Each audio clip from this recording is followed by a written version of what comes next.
Et si je te disais que l'intelligence artificielle, ce fameux outil révolutionnaire qui promet de changer nos vies, pourrait en réalité signer la fin de 99% des business en ligne. Ça paraît extrême, mais dans cette vidéo, je vais t'expliquer pourquoi l'IA pourrait devenir ton pire cauchemar, mais aussi comment tu peux éviter cette catastrophe. Spoiler, la solution ne se trouve pas dans un logiciel magique, mais dans une stratégie bien rodée. Commençons par l'étape 1 que j'ai appelée l'IA, un amplificateur de chaos.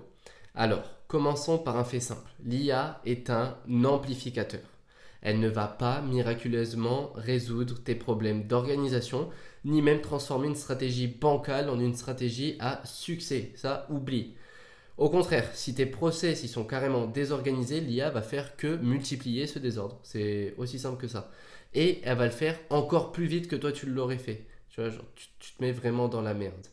Tu as un service client mal structuré, l'IA t'automatise le service client.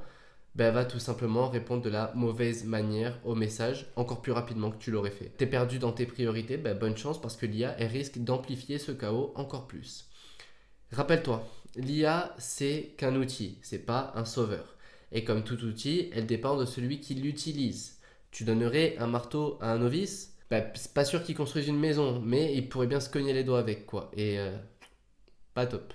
Maintenant, si tu me le permets, passons à la partie numéro 2 que j'ai appelée les 3 erreurs fatales que beaucoup commettent avec l'IA. La première erreur, c'est tout simplement de croire que l'IA va tout régler. Beaucoup pensent qu'une fois l'IA en place, les problèmes disparaissent. Mais voici la vérité. Si tes bases sont fragiles, l'IA va les exposer, pas les masquer. Numéro 2, ignorer l'importance des process. Pas de stratégie claire, pas d'objectif précis. L'IA ne peut pas deviner ce que tu attends d'elle. Ça, c'est vraiment pas possible. Du coup, elle ne fera que reproduire tes erreurs à grande échelle. Et si je me trompe pas, c'est pas vraiment ce que tu as envie de faire. Troisième erreur, te précipiter sans préparation. Une IA mal intégrée peut faire fuir tes clients. Imagine une réponse automatisée, mal configurée qui envoie un message totalement hors contexte.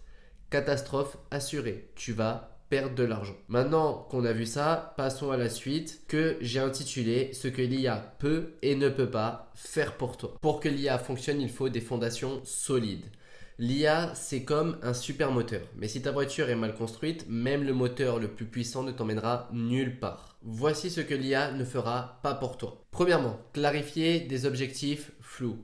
Ça, elle ne le fera pas pour toi. Il n'y a que toi qui es capable de le faire. Deuxièmement, résoudre des problèmes que tu n'as pas identifiés. C'est évident, mais il y a des personnes qui essaient de le faire. 3. Organiser une équipe qui ne sait pas où elle va. Impossible. Comme on le voyait tout à l'heure, l'IA, c'est vraiment un amplificateur. Si tu lui fournis tout ce qu'on vient de dire, elle va te le rendre x10, x100, x1000. Maintenant, qu'est-ce que l'IA peut faire pour toi? Si tu es prêt, bien évidemment, comme on l'a vu à l'étape précédente. Premièrement, elle peut automatiser des tâches bien définies. Envoyer des emails, répondre à des emails, créer des rapports. Voilà, plein de tâches. Il y en a énormément. Automatiser la facturation mensuelle.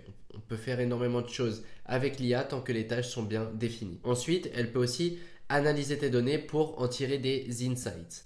Très important, très utile et ça te fait gagner du temps.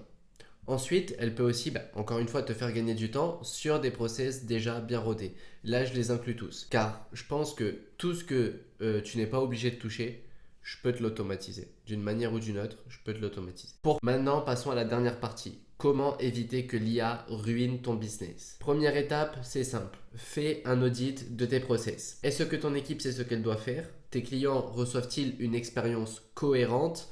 Si la réponse est non, commence par là. 2.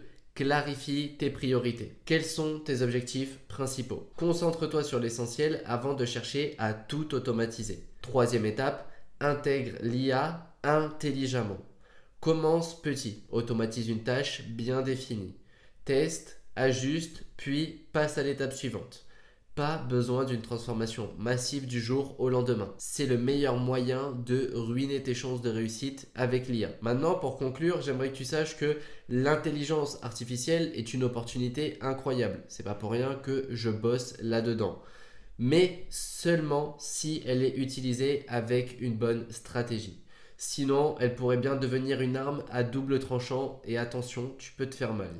Alors, avant de plonger tête baissée dans l'univers de l'IA, demande-toi, ton business est-il prêt? Si cette vidéo t'a fait réfléchir, n'oublie pas de la liker, de t'abonner et de partager tes idées en commentaire. Et si tu veux aller plus loin, regarde mes autres vidéos sur cette chaîne et tu peux aussi d'ailleurs rejoindre ma communauté 100% gratuite où je partage l'actu IA et mes meilleures automatisations. Le lien, c'est le premier dans la description.